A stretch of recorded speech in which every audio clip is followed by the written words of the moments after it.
welcome into the Full Tilt Devy podcast. I'm your host, Dynasty Coach A, joined as always by Andy at AStarFF on Twitter. Brought to you by Fantasy Points, the Fantasy Points group, and also Underdog Fantasy. We are here tonight to talk to you guys about the 2024 rookie draft class. And you might be going, why the hell are we talking about the 2024 class?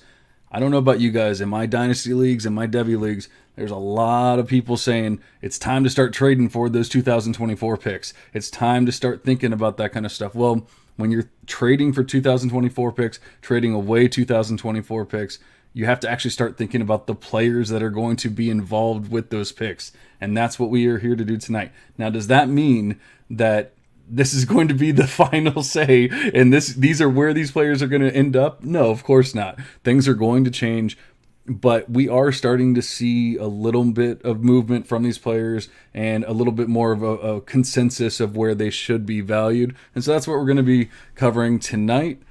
But first, let me bring on Andy. How are you doing tonight, buddy? I'm doing great. And yeah, you nailed it. There's obviously going to be some third year breakouts, kind of like we had with Jalen Hyatt this year, Blake Corum to some extent, guys that really up their value in that last year before they become draft eligible.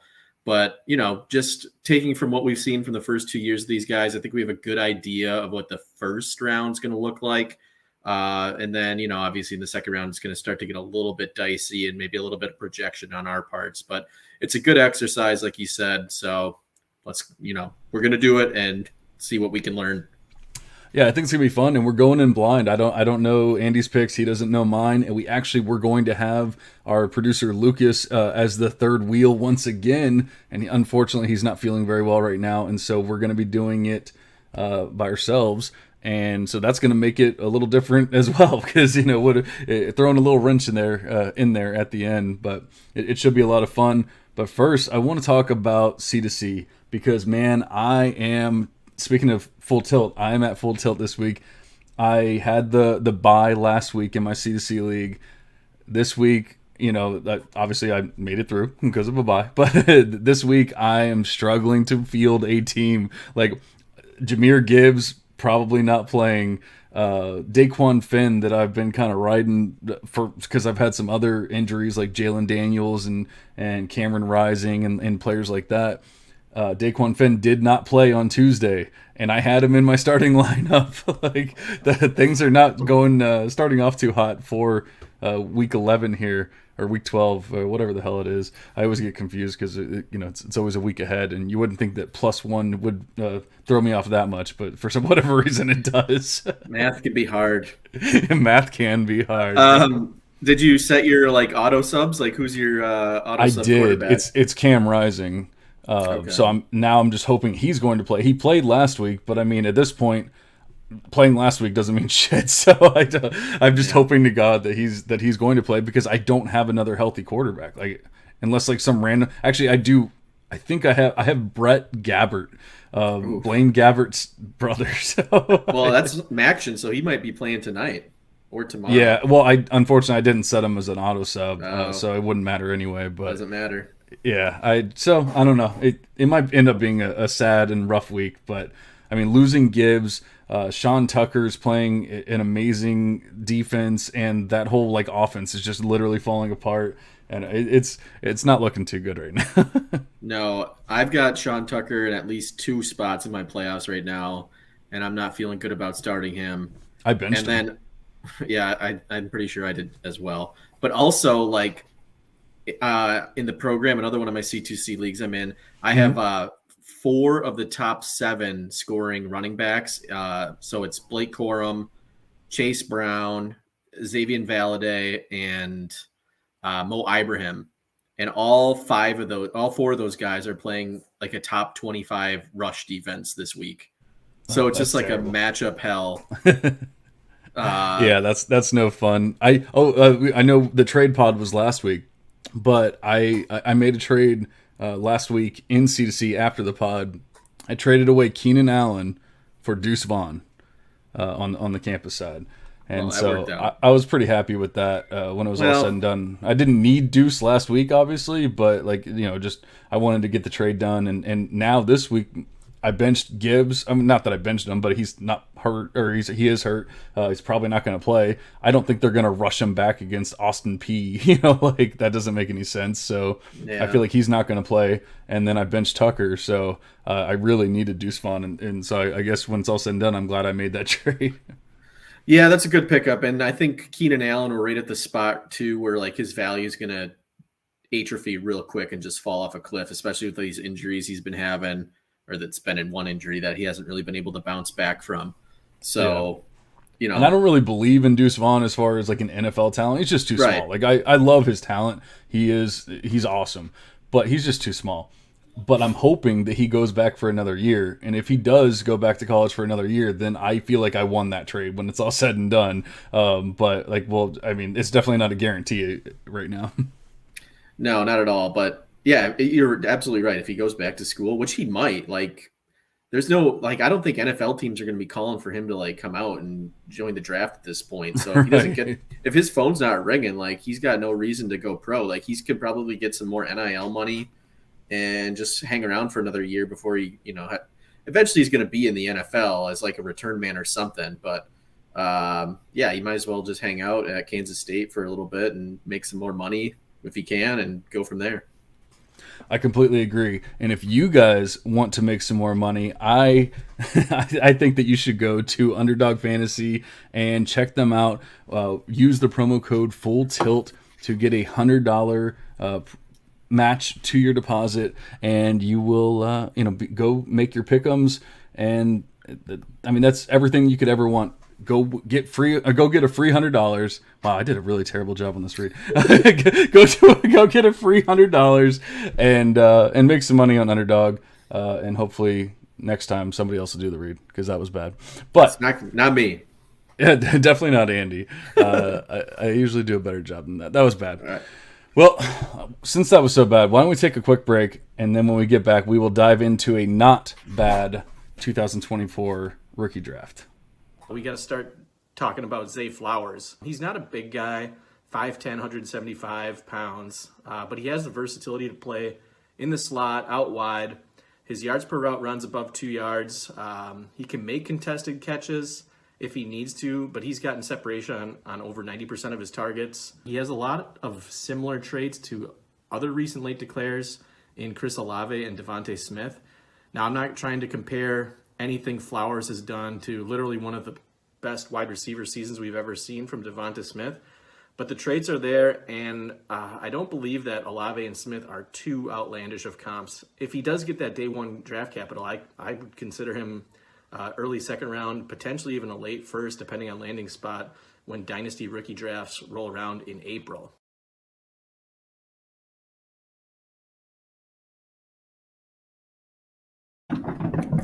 It's about damn time you. That was a came spicy around. one. It was a spicy one, but it's about damn time you came around on my boy Zay. Yeah, I've been preaching Zay since the beginning. I love me some Flowers. No, I traded for him right before the trade deadline. Since we're talking about campus to Canton, I traded Trevante Citizen, who I've just been getting rid of all over the place, and I got Zay Flowers and Malik Cunningham. And Malik Cunningham got hurt, so he ended up losing me the matchup. But hey, I got Zay Flowers out of it. So. And what's hilarious is while that video was playing, I was trying to find the banner that I was looking for while I was trying to do the ad read, and I finally found it. And that's what I was looking for the whole time, and completely screwed everything up. But go to Underdog Fantasy, use the promo code Full Tilt. There we go, we did it. We need Lucas just in case anyone didn't realize, like. He's really what holds the whole show together. Really, yeah, clearly. That's very true. Get well soon, Lucas. Yes, please. All right, so I was bequeathed the 101 for this because Andy had the 101 in the last one, and obviously Lucas is not here. So it was a pretty easy way of figuring out that I'm going to have the 101 here. I think that it's become very clear. I've even made comments in not the too distant past saying that I had other players ahead of this player. in the past few weeks, it's become very clear who the 101 is as of right now in the 2024 draft class, and it is Marvin Harrison Jr. Ooh, really? Yes, the easiest 101 after the 2023 101 of Bichon. So to me, I mean, apparently Andy has a differing opinion here, but I feel like it's got to be MHJ there. He's just become elite, the elite of the elite. With elite players on his team, he's standing out more and more each week. And so, yeah, I'm going to take Marvin Harrison Jr. at 101. Are you keeping track of this, or do I need to? I'll keep track. Okay. MHJ, got it. Typed it in. All right, yeah. No, I'm not. I don't hate the pick. Obviously, a lot of people are putting him up there right now. Obviously, again, he's not the only wide receiver on that team that people are going to be talking about in this draft. So to me, I mean, I'm not going to lie. He's in my top 3. So it's not like I'm going to sit here and kill you for being 101 because that's fine. By the way, this is a super flex tight end premium draft. I guess. Oh yeah, we did forget to mention that, but always whenever we're doing these, it's always going to be super flex. Is there any other type of league to play in? Really, there shouldn't be. Right. So, but just for the people listening, that is. But yeah, I mean, he leads the team in receiving yards, touchdowns, and receptions at this point. He's versatile enough to play the slot. He's a tier 0 prospect as far as I'm concerned at wide receiver. So I don't hate the pick at all. I just think that there are some other wide receivers in this class that maybe have similar NFL upside and that you can get later. So I have a hard time taking wide receiver 101 just because it's a position that you can really find value at later. But yeah, I mean, I'm not going to take away from Marvin Harrison. He's a great player. And I agree with you, generally speaking. And like I said, if you had asked me 3 or 4 weeks ago, and this is why we continue to evaluate and continue to look at stuff. But if you'd asked me 3 or 4 weeks ago, I would have said, a different player here because I had him in a tier with other players. Now he's kind of in a tier of his own. And then, I don't want to spoil anything, but certain other players have kind of fallen down. Not a lot, but when you're talking about that tier 0, falling just a little bit can be a lot, So I just, at this point, I feel like you said, at the very least, he's going to be in the top 2 or 3. But right now, I'm feeling pretty damn good about him being 101. For sure. All right, well, I'll jump in at 102 here. I thought you were going to take somebody else, and it was going to make my choice much easier.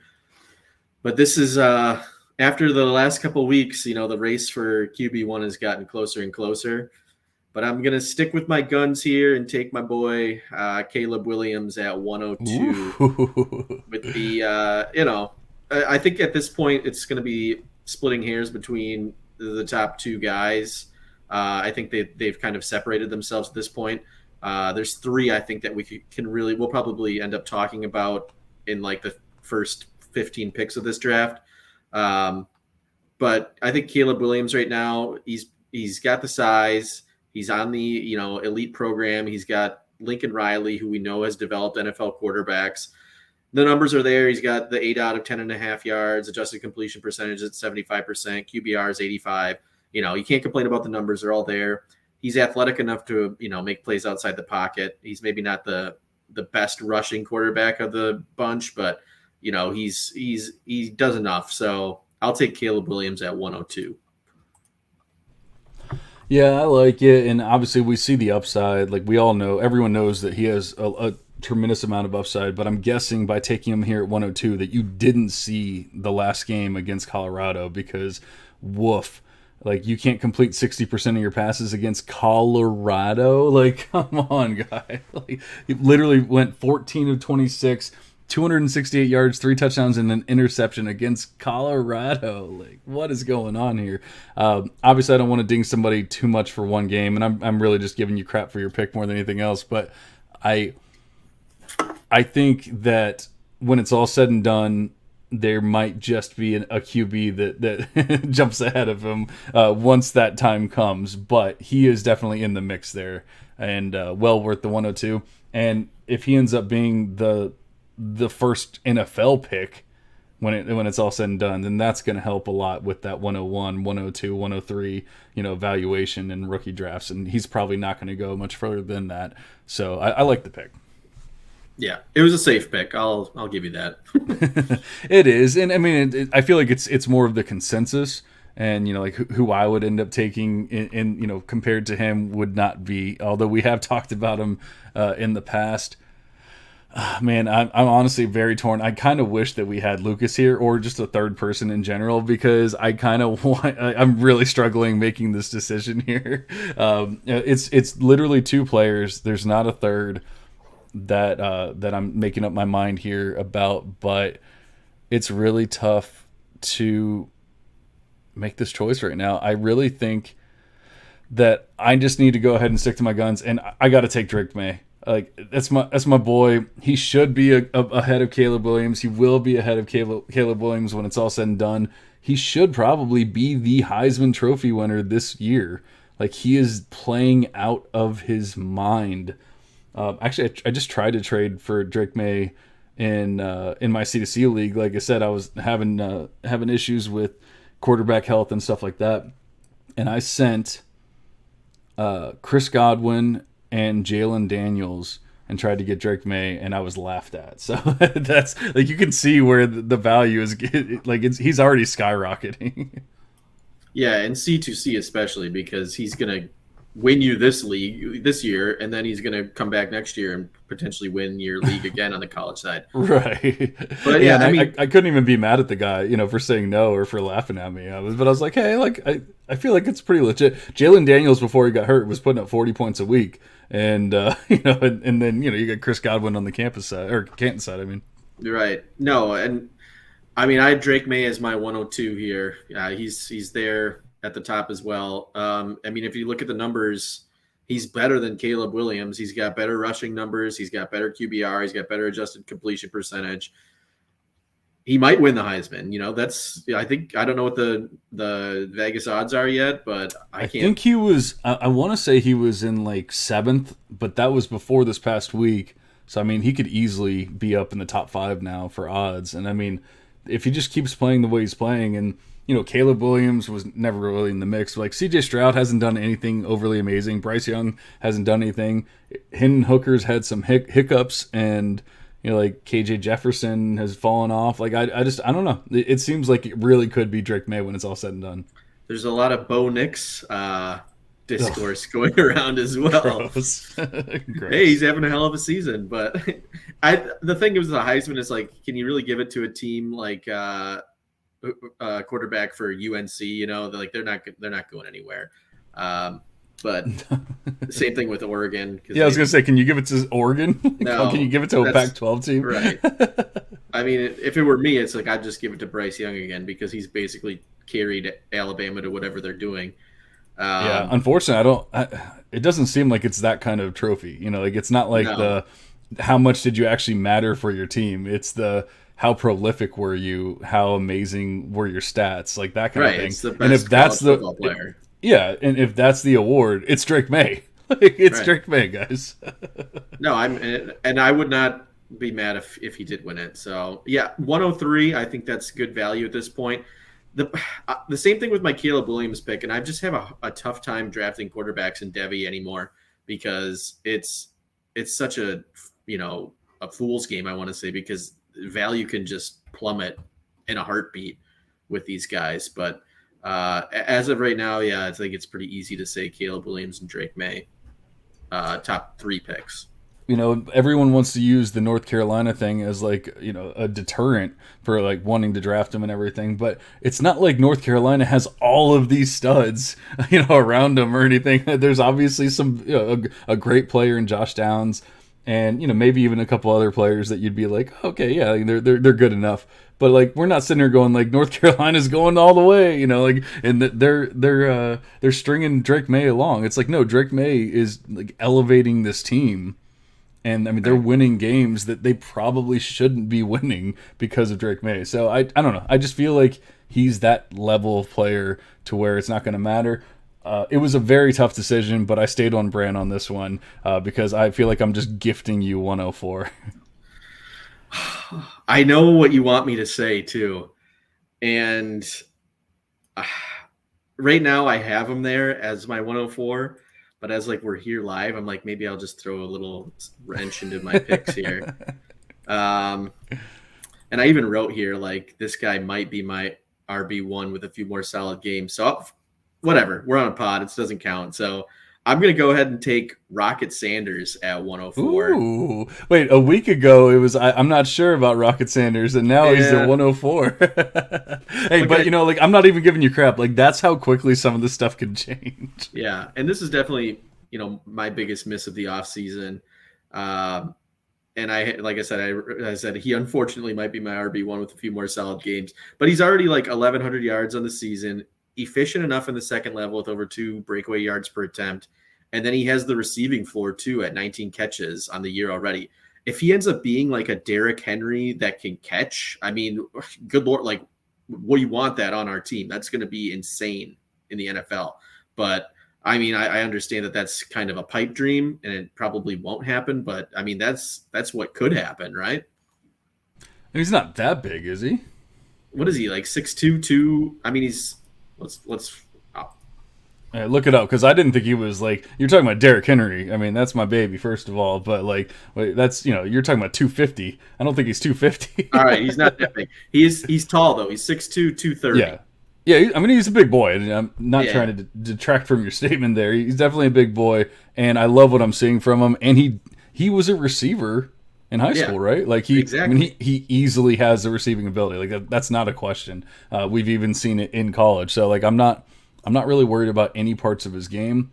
If anything, it feels like one of those things where he might be raw and he can actually get better, you know, even next year as a junior, to where you're like, okay, now he's easily the 104 or easily the first running back off the board. So I cannot argue with you. I still don't have him there yet, but you know, we have another year to see what happens here. So it's not that wild of a take. And I appreciate you being flexible and malleable and not just sticking, you know, to your guns and, no, I didn't like him, so I'm not going to put him up here, you know, that kind of thing. I know it hurts because, I've made some bad trades, at least one bad trade with Rocket Sanders and Drake Maye, and it sucks. That I remember last week I berated you for Don't bring it up. Please, I don't ever want to think about it. Oh, man, yeah, that one hurts. We 103 and 104 for Mike Williams, right? Oh no, I shouldn't have brought it up. Okay, now I feel bad, but didn't happen. Did not happen. All right, so now I have to take him. It's who I would have, if you had asked me at the beginning of the season, who is the 101 of this draft, I would have said Trevion Henderson. I feel like most people would have said it. Unfortunately, he's been dealing with injury for the majority of the season. Also, I feel like Mayan Williams has kind of taken a step forward, and so they haven't really needed him to be everything that he was last year, whereas, you know, maybe last year they needed him a little bit more. They really haven't needed him, and so not to say that he's fallen off, but he just hasn't really had to do much this season. He's had some big games, but he's also had some very, like, non-existent games where he's had like 4 or 5 touches and you know, not really done much with it. But he still has a lot of like the explosive factors that I look for, you know, with in his game. He is a good receiving back and running back. He has the full package.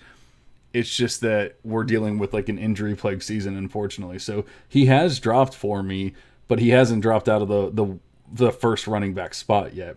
But he has dropped from where he would have been the easy 101 to now I'm drafting him here at 105, which seems pretty wild. And but at the same time, man, we could easily see it happening because we see it every year where somebody just doesn't quite live up to the hope that we had for him, and then, you know, it's like, all right, well, we can't have him at 101 anymore.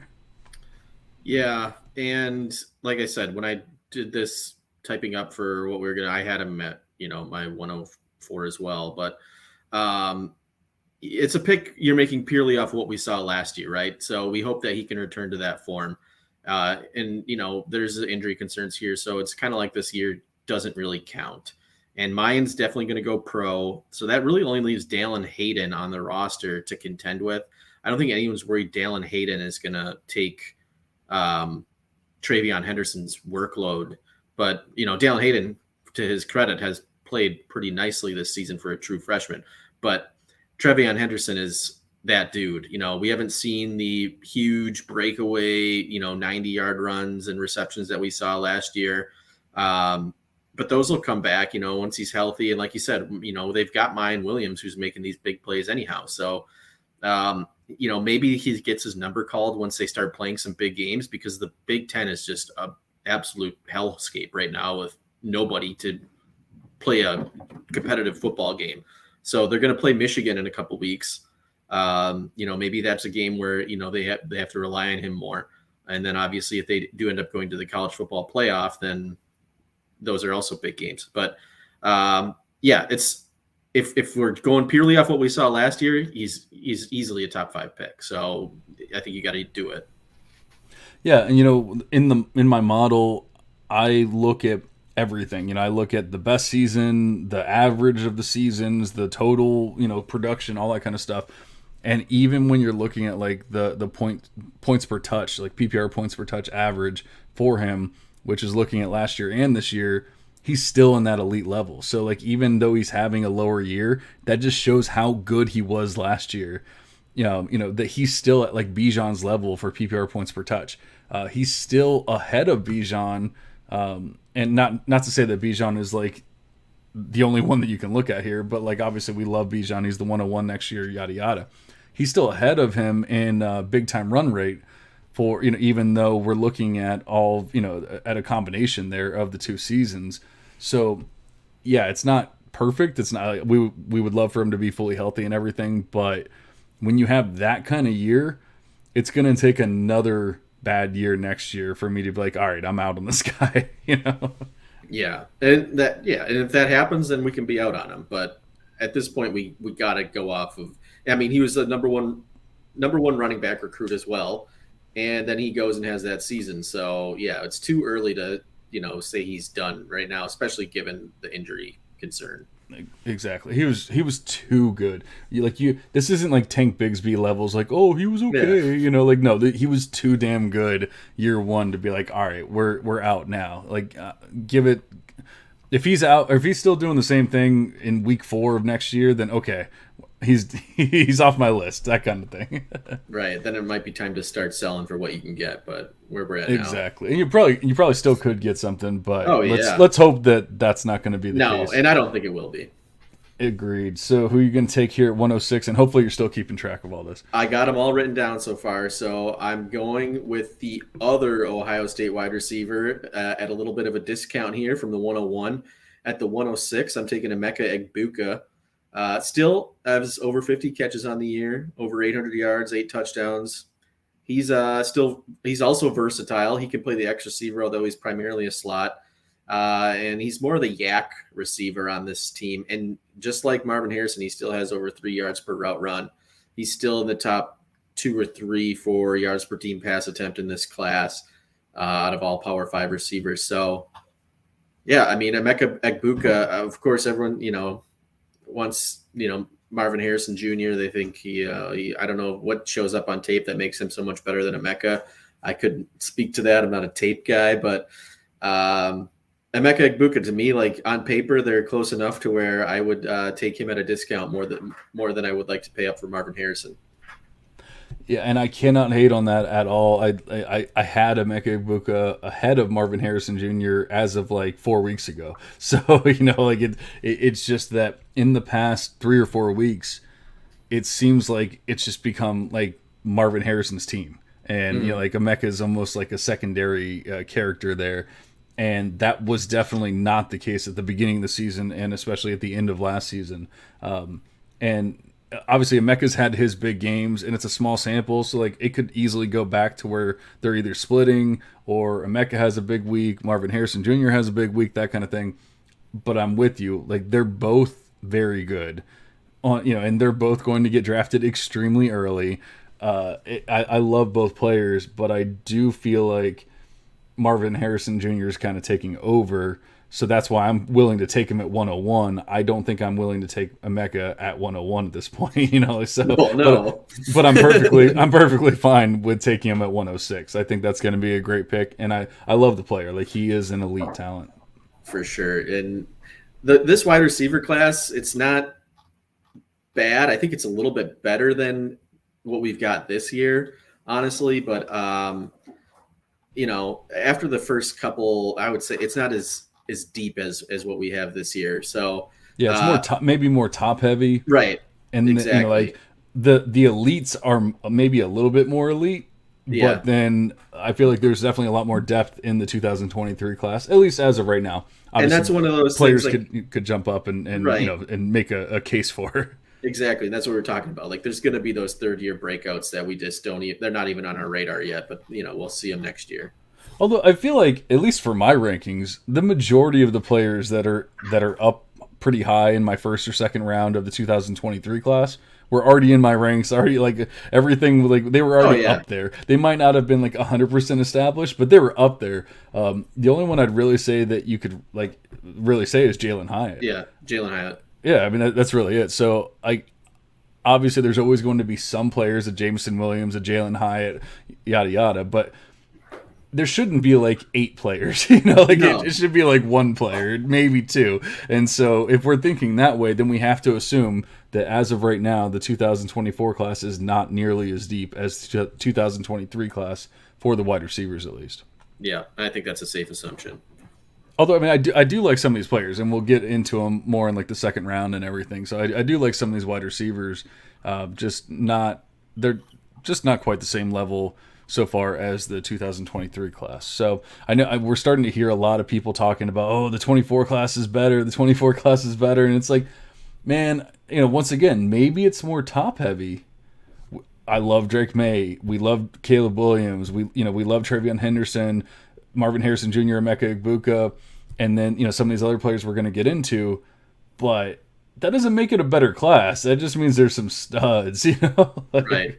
Like it. Not to say that there's no other good players in the class, but like drafting Jamar Chase doesn't go, oh well, that was a great class. It's like no, there's other players involved as well, and only one person can draft Jamar Chase.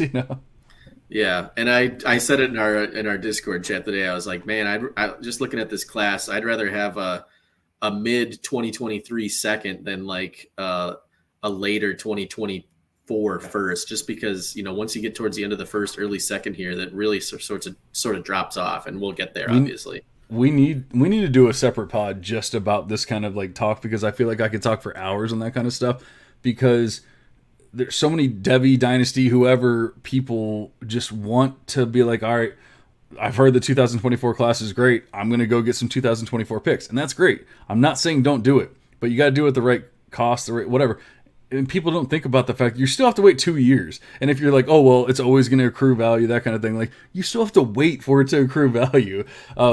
You can go get a 23 second and draft a player, and he could be worth more than a 24 first by the time that draft class or that draft pick accrues value. Now that's not always the case, but if you listen to us, it probably is. So I think that, like I said, we could probably do a whole pod, and maybe we should do a whole pod just talking about that kind of strategy and that kind of stuff.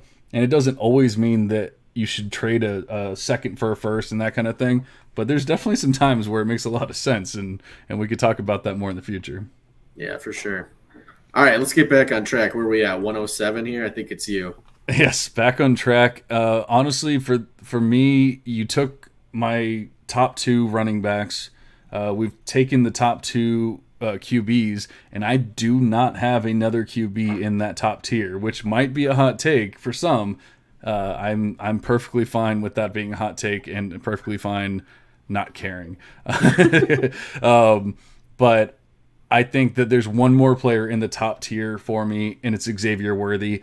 I know people are going to hate on the size. I don't care. I just don't. Wide receiver size does not matter for me unless you're at like just the extremes. And I guess maybe you could say that he's kind of at an extreme. I think he's like 165, 170 or something like that.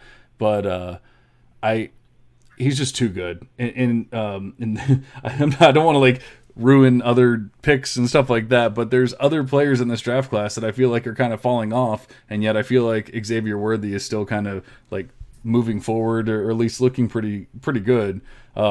And an offense that isn't like necessarily like firing on all cylinders right now. So I loved what I saw as a freshman. He's basically continuing to do what he was doing as a freshman now. And yeah, I'm perfectly fine with having him here at 107. Yeah. I mean, former wide receiver one in the class, if you did this at the start of the year, right? But I think we all knew he was going to get passed up at some point. And you've already mentioned the size concerns. I think he's kind of taken a step back this year.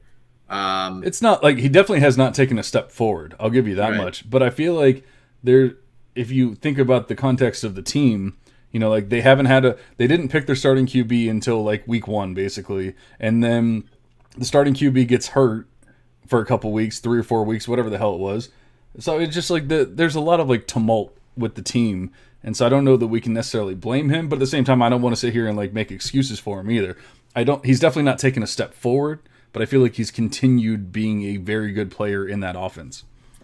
Yeah, and like, your yards per team pass attempt aren't going to do you any favors when your quarterback's not completing 50% of his passes, but that's something we'll talk about later. I thought it was going to be like the addition of Nayor that hurt him, but obviously Nayor didn't play this year. That hurts so bad. But I drafted Nayor, and that one hurt in the C2C. Oh yeah, that was a brutal one. But hopefully we'll get him back next year. But also Ewers has just sort of been spreading the ball around with Jordan Whittington and especially Jatavian Sanders at tight end. So I love Sanders. Oh yeah, and we got a lot of draft left, so might be a guy. Damn! I shouldn't have said that. Is he a true freshman? Is he even in the 24 class? I don't. He's even a know. Sophomore. Okay, all right. Yeah, he's a sophomore. Because he was a linebacker convert. Right. Okay, so we'll be talking. And like people were excited about him last year, and then he didn't even play or did nothing, whatever it was. And so then this offseason, they said like he had taken a step forward, and I got excited about him. I drafted him in my C2C team, and then but there's a lot of people that are like, I was excited about him last year. I don't care anymore. Like I'm not getting burned again. And then he's been nothing but amazing, really. No, and so I think we'll definitely be talking about him down the road here. But for me, Worthy. I mean, at 107, I feel like there's at least one other wide receiver I'd rather have before him, and maybe a running back and a few other people. But he's definitely a first round pick, so I'm not gonna. Like you said, he was easily the wide receiver one for me at the very least, but I feel like for most people, at the beginning of the season. Now that wasn't saying much because there wasn't that many players that he had even played, like stepped onto a field, much less done anything. So I'm fine with him falling off, and like I probably would have been more like 103 or something if we had talked about this at the beginning of the season. And sitting here at 107, I just feel like worst case scenario, I feel like he'll be a back end first round pick, but I'm perfectly fine. I've always loved him from last year. I don't want to say always, but I mean for a year now, I've really liked Xavier Worthy. I liked his talent and what he's putting out, and so I'm just. At 107, I don't want to say it feels like a steal, but I just feel it feels like a deal. Yeah, and true freshman Power 5 breakouts have like a historically great hit rate in the NFL. So if you're just going by those numbers, then I'll give you the pick. That's and I don't go crazy with breakout age or anything like that. Like that's just I feel like people harp on that kind of stuff way too much. Obviously, it's important and it's something we should look at and want, but. Like the people that are like, oh, he broke out year one, he's got to be good. Like, no, what did he do the other 2 or 3 years? Like let's focus on that too.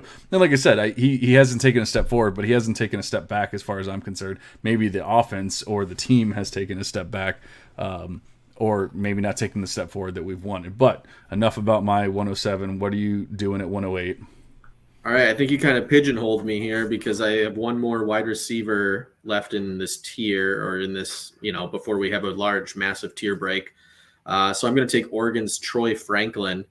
Leads the team in reception yards and touchdowns. Yards per route run isn't quite on the same level as those Ohio State guys. But has a nice mark at 2.84. He's also hitting the threshold for yards per team pass attempt over 2 yards in his second season. He's my wide receiver 3 in the class. Not a massive player, but at 6'3", he does have the length to, have that nice wide catch radius. And I think he's going to test well athletically. So, yeah, Troy Franklin. I like him at 108 here. Sorry, I was on the phone for a second, but I heard your Troy Franklin spiel, and I like it. He's definitely. I always liked Franklin, but he's proven it this year, I think, and I know he's jumping ahead of a lot of players for a lot of people. I don't have him there yet. I think I like him. I don't love him, and so honestly, for me, and most of the time when I say for me, I mean the model for Devy Beth. It's the Pac-12. It's always going to hate on the Pac-12 because you can look good in the Pac-12 and not be that great. So I generally want to see somebody like truly stand out. And I can't say that he's doing that. He's looking very good. He's putting up good numbers. But there's a lot of other players in better conferences, better strength of schedule and all that kind of stuff that are putting up similar numbers. And so when that's the case, it's really hard for me to truly fall in love with them. But he's definitely up here. Like he's easily a first round pick for me.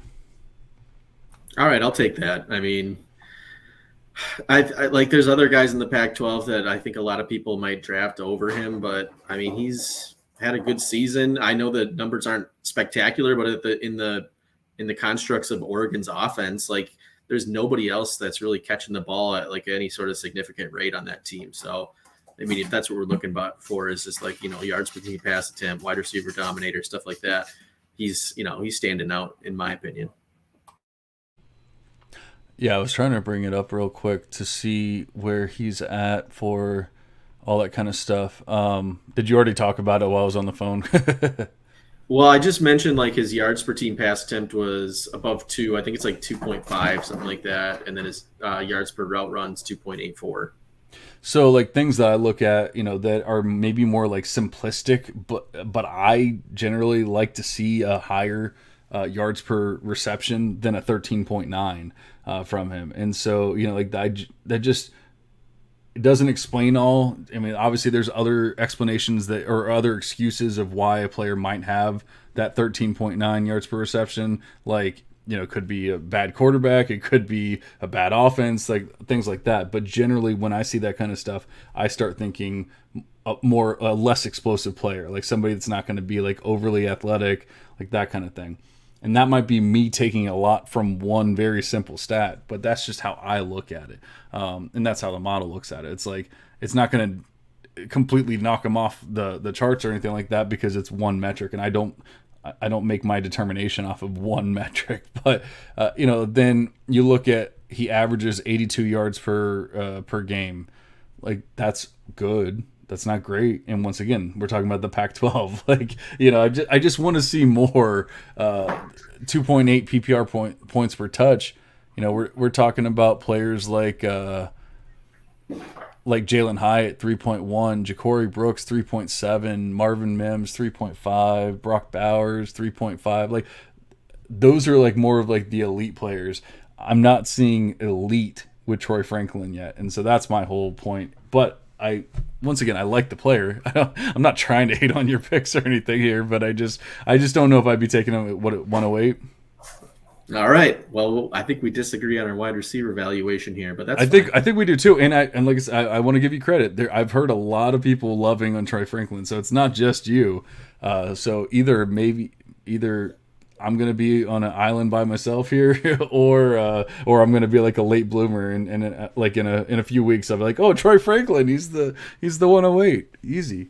Yeah, no, I just had to. I felt like I said once you took Worthy there, like I felt like I needed to get this wide receiver in before it really just. There's nothing else after this for me. That is pretty true, actually.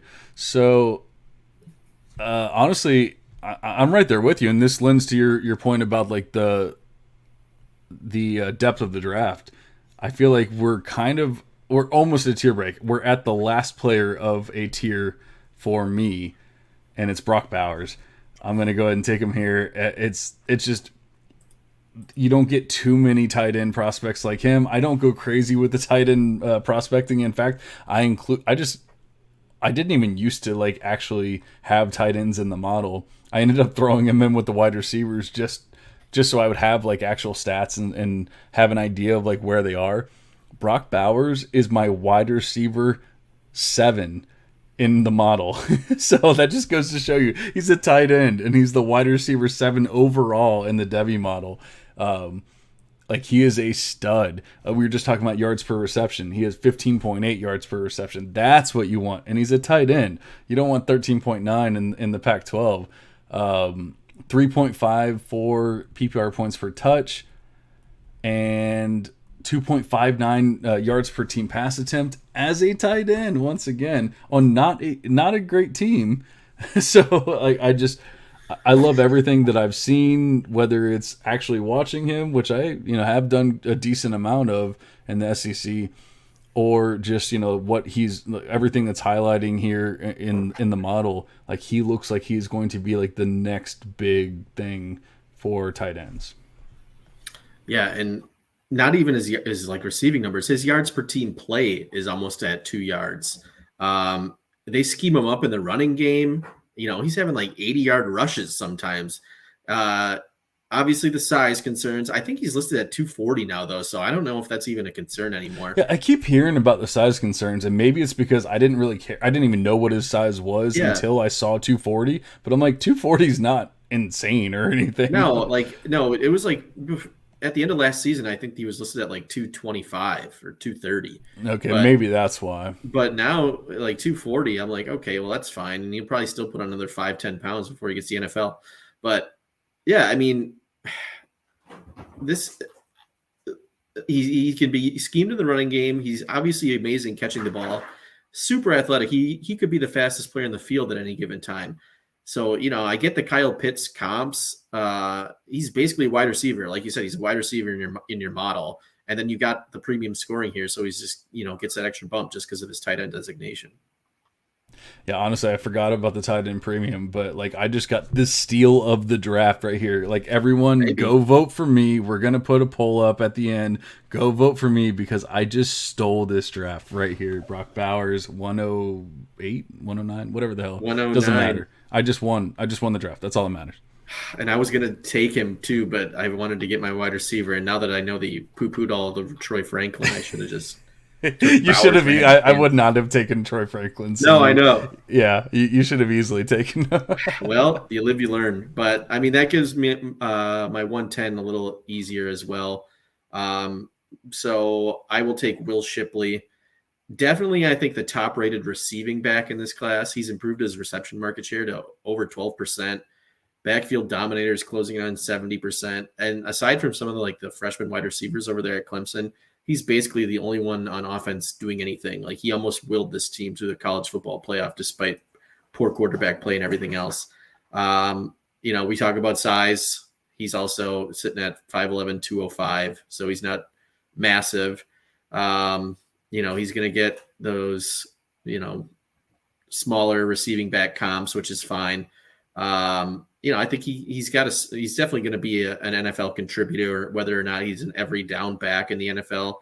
But, that's might not be in his range of outcomes, but he's going to be a producer, especially in PPR formats. He's going to be out, in some games getting, over 5 catches a game. So I like Will Shipley here. I think he's a decent enough player to take at the back end of the first round.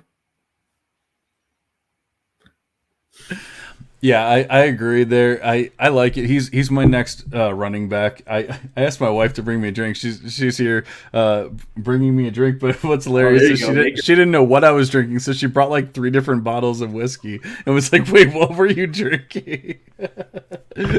Thank you, dear.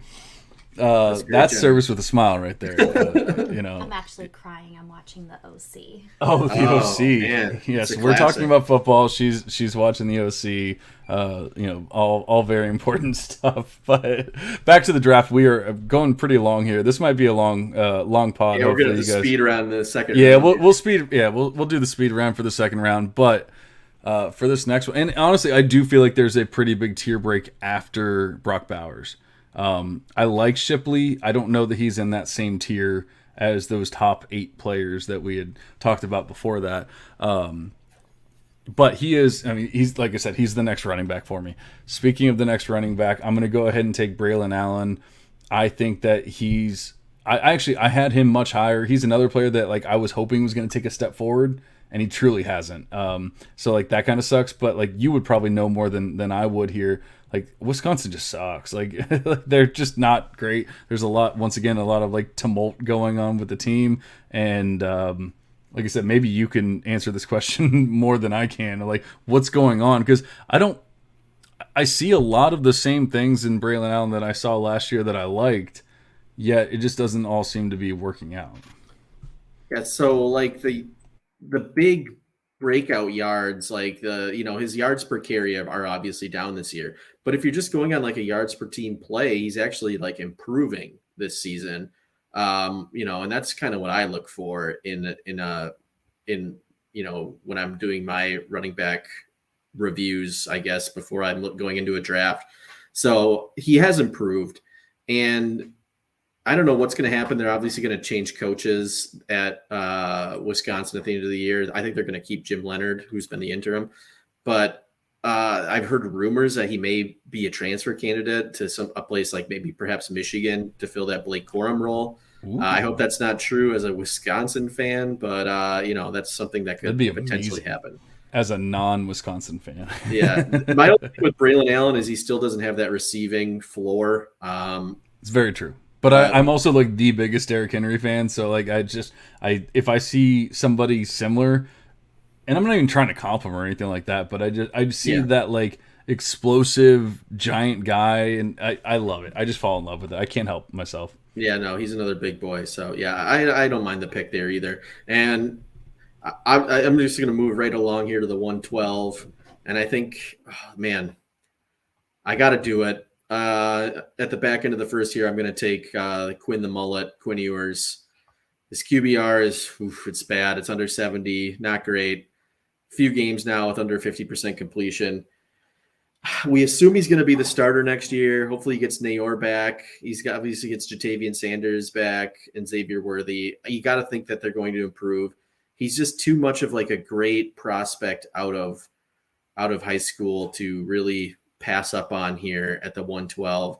And he's had good games. He was in that Alabama game where they were going to win that game easily if he stayed in it. So we've seen what he can do. He just hasn't consistently put it together for the full season. Maybe he can do that next year. Another year with Sark. This is his first year in that offense. A lot of people might not remember that, but it is. So yeah, I'm taking Quinn Ewers. I'm going to bet on the talent and hope that he takes a step forward here in year 3. Yeah, I like it. This is another one that if we had done this 3 months or 3 weeks ago, 4 weeks ago, whatever, 5 weeks ago, he probably would have been a top 5 pick, that kind of thing. So I can't hate on the pick by any means. And you make a great point of he actually looked pretty good in the beginning of the season, and then he got hurt. And he has not looked right since. So can we completely fault him for probably not being 100% healthy or whatever it is? Now it sucks because I'd almost rather a player like JSN just not play. Just don't play. And then I can go, okay, well, he's just hurt. But when a guy's on the field, it's so much more difficult for me to be like, oh, he's hurt. Because he's playing, and so how do I differentiate between a person that's playing and another person that's playing? I just have to say they're both playing. So I have definitely dropped Quinn Ewers down my ranks, but and the model hates him right now. But but as a person, I can sit here and go, I think he's better than the model or what he's putting out right now. And so I'm with you here at is that 112? That's 112. We're done with the first year. All right, can you give us a quick recap, and then we're going to do lightning round for round 2 here. All right, so 101 was Marvin Harrison Jr. Then we had Caleb Williams at 102, Drake Maye at 103, Rocket Sanders 104, Travion Henderson at 105, Emeka Egbuka at 106, Xavier Worthy 107, Troy Franklin at 108, Brock Bowers 109, Will Shipley 110, Braylon Allen 111, and then Quinn Ewers 112. I'm not gonna lie, that's a sexy ass first round. Like, Yeah, that looks good. I've seen a lot of people posting a lot of stuff about future draft class and all that kind of stuff, and man, there's some ugly ass picks and ugly ass players up there, and there was not a player that I hated in round 1. Let's just say that, and that's not the norm. So I love everything about that. But let's do a lightning round here with the second round, and I'm going to go ahead and I'm going to take my next running back in Donovan Edwards. I think now, obviously, if Braylon Allen transfers over, that could be more of a problem for Edwards. But I think we've seen enough. At the beginning of the season, we talked about on the pod how certain people had Donovan Edwards over Blake Corum, and we didn't know if we really agreed with that and that kind of thing. And it's played out to that nature, but I still think that he's shown enough. Like, he's good in that offense. He might not have like the full realm yet, or the full reins, I should say, yet. But like at the same time, when he's been given the ball, when he's had the touches, and he's been healthy, he's looked really good. So I'm perfectly fine taking him here at 201. And I know that wasn't really lightning round material, but I just wanted to give a little definition there. That's fine. And I'll jump in and say just a quick thing about it too. Like, even if Braylon Allen does come, which is just kind of like, dream scenario at this point, right. I think he still has value as like the receiving back in that offense. He still has value in this offense right now, even with Blake Corum. Like, he still has 100-yard games and games with multiple touchdowns. So, yeah, I like Donovan Edwards at the 201 here. I'm going to stick with running back as well at 202 and take Devin Neal from Kansas. 3-star guy. He's just sort of like, he's just a guy that's always had a good season, but he plays for Kansas. So he's not getting like the hype of, some of the bigger programs. But, this season he's already at, over 700 yards, nothing too fancy. But he's got the, he's got the size at 5'11", 210, and he can receive the ball too. He's got a game with over 100 yards receiving. What has he got on the year? He's got 16 catches on the year. So he can catch the ball too. I think in the second round, we can take a shot on a guy like Devin Neal. I like it. He's not my next running back, but he's directly behind him, so he's close enough there. I'm actually going to take Roman Hemby here. And I think that like he is a name that I did not even know before the start of the season, and yet like he has skyrocketed for me. And it's all the same stuff that I've always talked about, but like I try to keep things pretty simple and I don't want to say generic, but like just simple in the Devy model. PPR points per touch 1.1, 106 scrim yards per game, 3 receptions per game played. Not the biggest guy. That's going to be the issue. He's not the biggest guy, but he does have a pretty decent big time run rate. And so I feel like, and when I say not the biggest guy, he's 6 foot 200. So like, that's not like the end of the world either. Like he definitely has room to grow and could easily be like 210, 215 when it's all said and done. He's not like 180 pounds or anything like that. So I like Roman Hemby here.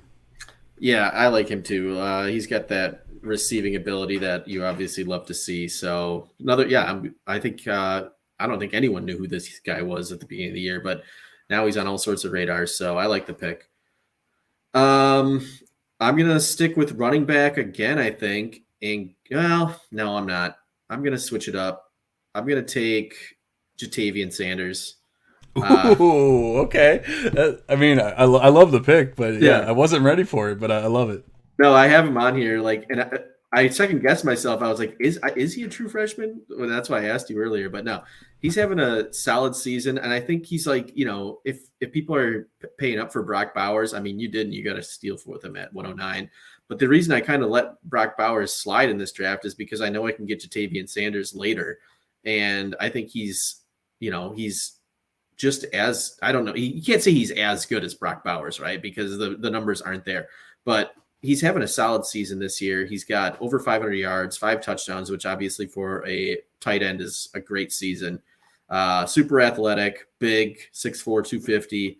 So he's going to be in that Sark offense one more year, and we already know Quinn Ewers loves him. So, yeah, I think he's going to have another good season, potentially be a first-round draft pick in the NFL.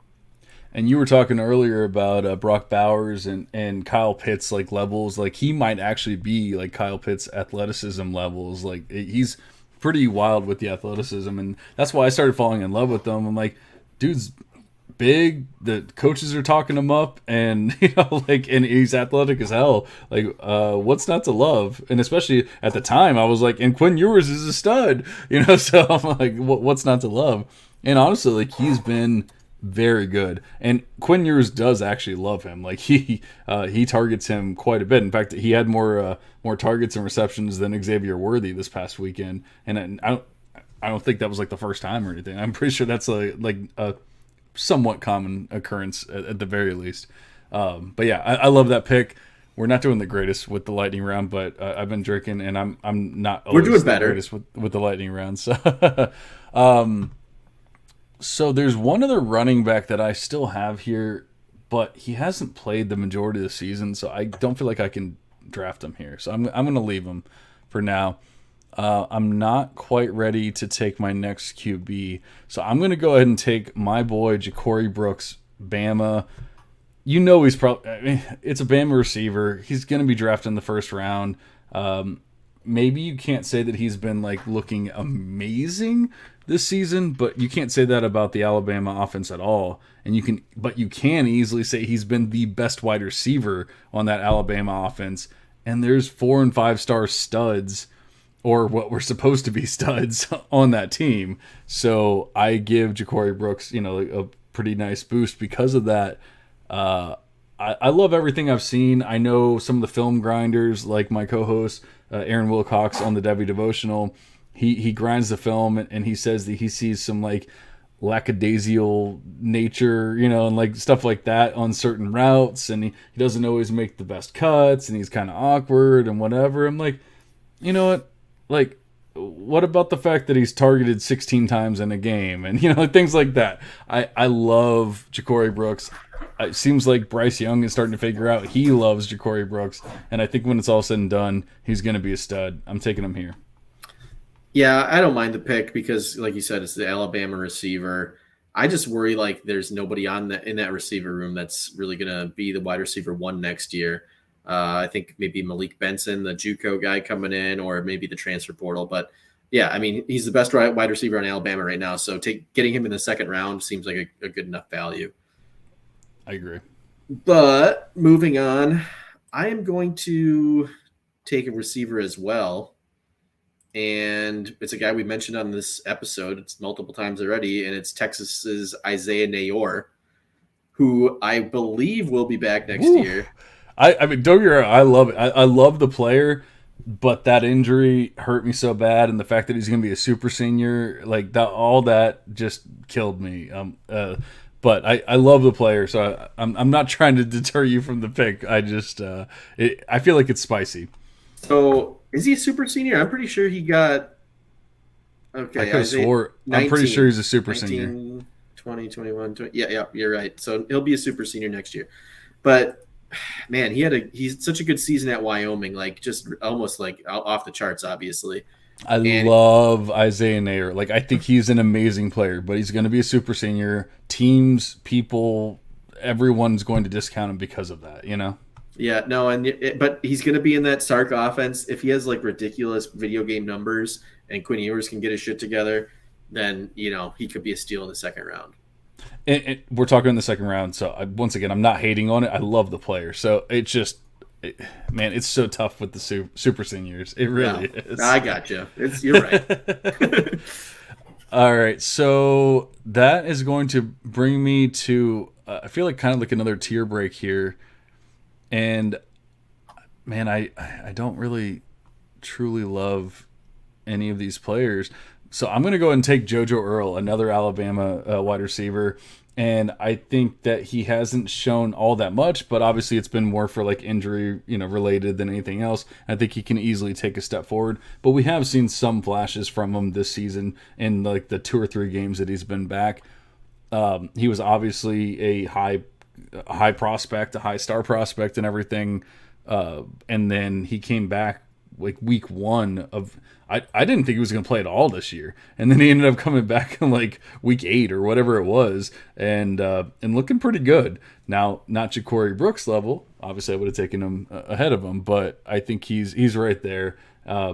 It's just too easy with these Bama receivers. Like they're going to get drafted early unless they just completely fall off. So I'm taking JoJo Earl here. I mean, we saw like a player like John Mechie get drafted around this pick in this last draft class, and I don't think Mechie was nearly as good as JoJo Earl. Yeah, he had better numbers. Well, I'm so clearly, but I'm just saying, like prospect wise, I don't think that Right. he's the player. Like everyone loved Mechie, but he just never did anything. It never came to fruition. He was like a better Trayshawn Holden. Yeah, and I hate hating on the guy because he obviously he's had terrible time since the draft and everything, Right. and I'm not trying to talk about that at all. I'm just talking about like what he did in college. Yeah. All right. Well, let's see. Getting a little dicey here. This is going to be a weird pick. I'm going to take Oregon's running back Marquise Bucky Irving. Another small guy, unfortunately. He came in at 175 pounds, but 5'10", 194 according to Oregon right now. But he's got over 800 yards. The yards per team play has gone up. Obviously, he benefited from the Byron Cardwell injury, but he's going to be in a productive offense for another season. Bo Nix is probably going to move on. Troy Franklin's obviously still going to be there, but the touchdowns weren't there, so he's not getting like any sort of big hype because I think he's only got 2 touchdowns on the season, but he can catch the ball, 22 catches. So the size is really my only concern for him because other than that, like he's putting up decent enough numbers. So it's so, like I said, this class for me after like the first 14 picks is so dicey that I just really, I mean, you can do what you're doing, John, which I don't disagree with. It's take these, Alabama wide receivers because there's potential there, but I'm trying to like take guys that have the numbers on the field right now. So Sure. We'll see what happens. Yeah, and I agree with you. I don't. It was Irving, right? Yeah. I don't have him there, but I mean I get it. Like he's putting up good numbers. The player that I was talking about earlier that I was like, oh man, I kind of want to draft this player, but I can't because he's been hurt all year. Is Byron Cardwell? I kind of want to draft him here, but man, it's so tough. He's just done nothing, so it really becomes difficult to. But the small sample that he's done has looked really good. And there's the naked cat, but the small sample has looked really good. Unfortunately, he just didn't continue that small sample. All right, what pick are we at there? 21. What is that? Whatever, like 209 or something. That math seems to add up. Yeah. So, all right, I'm gonna go ahead and take another. Let's see here. I just want to make sure here. Oh man, I'm struggling between a running back and a wide receiver here. I'm generally gonna go running back. So I'm gonna take. No, you're saying Don't no? do it. You're gonna take my guy. I know you're gonna take. Oh no! I guess I gotta take him now. I'm gonna take Jarquez Hunter. Oh, never mind. Okay. Okay. Well, so I didn't take your guy, but you know me. I'm the Tank Bigsby hater. Well, guess what? Jarquez Hunter is a year younger and doesn't get nearly as many touches, but he's better. And so I'm going to go ahead and everyone talks about how the Auburn offense is just garbage and that's why Tank Bigsby's not good and all that kind of stuff. Well, we can make all those arguments for Jarquez Hunter too, and yet he actually puts up better numbers on a per touch basis. And I mean, I don't want to say I love him, but I'm taking him here at like the end of the second. So I think that he's making good progress as not the starter on a team to possibly be the starter next year and be good enough. And so I like him here. And like he's doing certain things. I guess I should actually talk about some numbers real quick because I'm talking about him here. PPR points per touch, 1.2. That's elite level. Scrim yards per game, not elite, 64. But 1 reception per game, decent enough. 9% big time run rate, like explosive. Like that's what we like to see. So once again, I'm not in love with this player. I don't think he's amazing, but he's showing some stuff here. I like him at the end of the second. Yeah, another smaller guy, but I really thought you were going to go with your boy and my boy now, and that's Notre Dame's Audric Estime. Oh, no. So I'm scooping him up, and I love me some Estime. That's a good yeah, pick. He's having a great, last, since the majority of the year, really. Like right, he really didn't touch the ball last year. It's the majority of the year. Obviously, I know they didn't, not everyone was healthy and all that kind of stuff, but literally the majority of the year, he's looked pretty damn good. Yeah, and since the Marshall game, he's been fantastic. Last week against Navy, who just takes the air out of the ball, doesn't really let you run plays on offense. He still had 8 carries for 49 yards, and then he did add a 30-yard catch, which was nice to see as well for a touchdown. But yeah, I mean, he's got the size, which I think that's something that is obviously important in the NFL. But 5'11", 227, he's a beast. He doesn't just have size, like you said, he's a beast. That dude is a beast. Big dude. So he's going to be like Quadzilla. You're going to see those pictures when he's at training camp in 2 years. And I'm actually kind of mad because he's directly behind Jarquez Hunter. I probably should have taken Estime just because I've talked about him. He is my boy. But yeah, I love that pick. That's a good one. What are we at? 211 here? 211. 211. I'm going to go ahead and go with another QB here. I think that J.J. McCarthy is good enough. We've seen enough to say that he should be picked at 211, in a draft. And obviously, he has the national attention with Michigan and everything. He would really have to fall off for everyone to just straight hate him. I'm not saying he's been perfect or amazing, but I'm not drafting him in the first round. So he's the next QB for me in this draft class. Yeah, I can't hate it, but because there will be a QB4, right, at some point in this class. But really for me, there's just nobody worth drafting. I mean, a lot of these guys aren't asked to throw the ball down the field very far. So, and it's not JJ McCarthy's fault that he's in, that boring Michigan offense, but unfortunately it's tough for me to get those numbers down on paper and say he's like an elite passing prospect. Right. And I agree with you. But I mean, the prospect profile is there. Maybe it's more the team, but that maybe the team is going to hinder him in actually getting drafted in the NFL and things like that too. Yeah. All right. Well, let's wrap this up here at 212. Man, there's really nobody I want here. So I'm just going to call out a guy that I picked up a couple of shares in C2C leagues as of late, and I think he's been playing pretty great. And that's Purdue's Devin Maccabee, the walk-on running back who has had 4 out of his last 6 games over 100 yards rushing, including 5 touchdowns in that span on the ground. He's at over 700 yards on the season. He's got 18 catches. Again, size is not there. He's only 195 pounds. So I don't know if that's something that he can, maybe put 10 pounds on in the offseason because it's kind of, like I said, he's a walk-on. So, but just in the last few weeks, he's popped on my radar. So I'll take him here at 212 just to get his name out in the zeitgeist to say I talked about him on November 16th, 2022, once he goes crazy. I love it. I honestly don't know much about the player. I'm gonna have to look into him to figure that all out. Not to go too crazy here, but I just want to talk about like a couple players that maybe we didn't discuss, or like would have been like the next few picks in the third round. Montrell Johnson Jr. for Florida. He's doing well. He's not doing amazing, but that Florida offense isn't amazing because they need a QB. But he's probably like the next running back that I would think of there. And then Dominic Lovett. I wanted to touch on him. Like, everyone's in love with Luther Burden, and don't get me wrong. Like, I think Luther Burden's going to be fine. He's going to be good.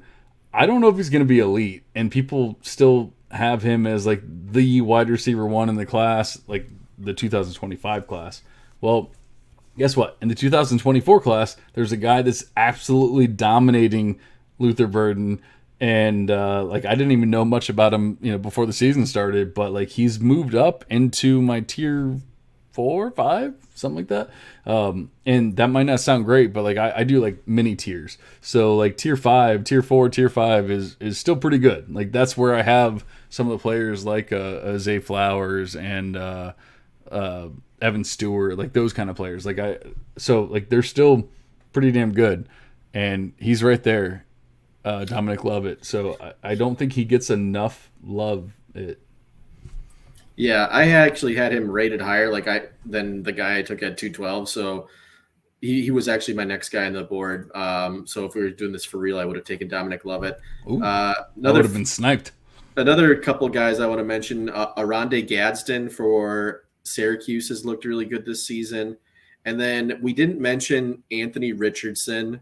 I think there's like a lot of, we don't know what's going to happen. There was good reason for that, though. Yes, there was. He's looked better in the last few weeks, but he hasn't really. We don't know if he's going to come out this year or not. I hope he doesn't, but yeah, I mean, like I said, the QB4 in this class is kind of a toss-up. I like Riley Leonard. I don't think he's gonna show up on many pro radars just because the yards per attempt aren't really there, and the ADOT. And then Jackson Dart is another guy that people are probably going to talk about, but those are just white noise, really. Wait, you think Jackson Dart's 2000? Is he 2024? Yeah, because he was at USC his freshman year. Oh, okay, yeah, that makes sense. Yeah, so yeah, I don't think any of those guys are like premier prospects at this point, so that's why I don't really draft them, and I'm like allergic to drafting QBs at this point. I think that's it. Like that's like everyone I had written down other than those guys got drafted. So I think we did a pretty good job, all things considered. Is Rasheen Ali a sophomore? He's like he would be he's a senior this year because he like had a JUCO or something. Okay. See, sometimes that gets messed up in the model where it says he's a sophomore, but he's not. That's why I wanted to ask, because it has him listed as a sophomore, but I was like, I'm pretty sure he's not. Oh yeah, so there's another, like, obviously he's not playing for whatever reason. I don't know what it's going on there. But also Alton McCaskill from Houston is a guy we didn't mention. Oh, that's true. Yeah, he was a big name before the season. Yeah, so. And he tore his ACL. So, that's a guy that could definitely end up being a second round, maybe, depending on the season next year, could be a high draft pick. So those are other names to toss around. We're obviously doing this a year and a half too soon. So right. The only other name that I really have like on my radar that like I truly care about is Malik Neighbors. And obviously like it might not be the best offense, but he's doing fairly well with a player in Kayshon Boutte that like people still are talking about being like the top wide receiver, or like one of the top wide receivers, and he's kind of outperforming him, or at least like performing similarly. So I definitely want to mention Malik Neighbors there. He could very well be a second round pick when it's all said and done. But we've been talking for about an hour 20 here. That's a little longer than we usually go, but it was a lot of fun. I mean, we did what we did. We didn't have any parents here to tell us, what we had to do, so we just ran with it. So, went for it. Yeah, we did one terrible read. We only did one break, and we talked for an hour and 20. Like, oh, fuck it. Yeah, that's how it should be.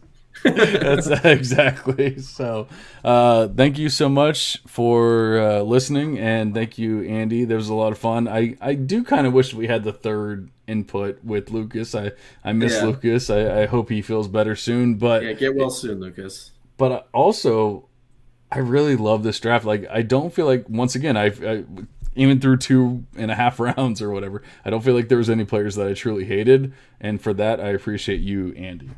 Yes, it was a good draft. I'll just run through the second real quick, just so we have that down too.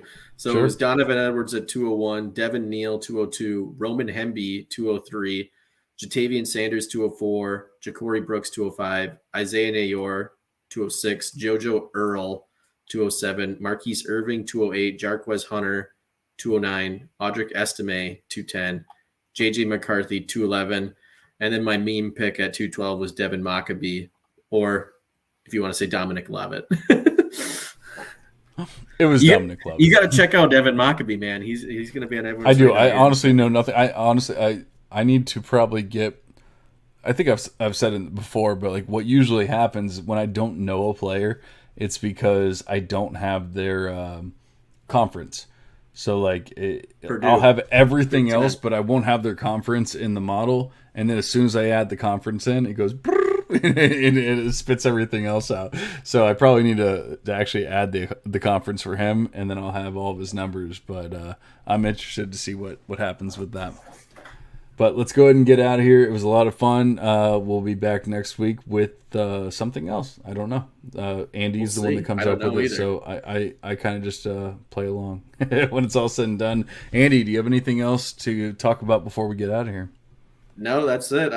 I will say Bo Collins, another guy that now that we're sitting here, is like a guy that we could potentially see in this class. Actually, I'm very surprised we didn't bring up Bo Collins. That's a good one. Definitely, he should be on the radar, and probably in the second round. Honestly, when it's all said and done, he'll probably be a second round player.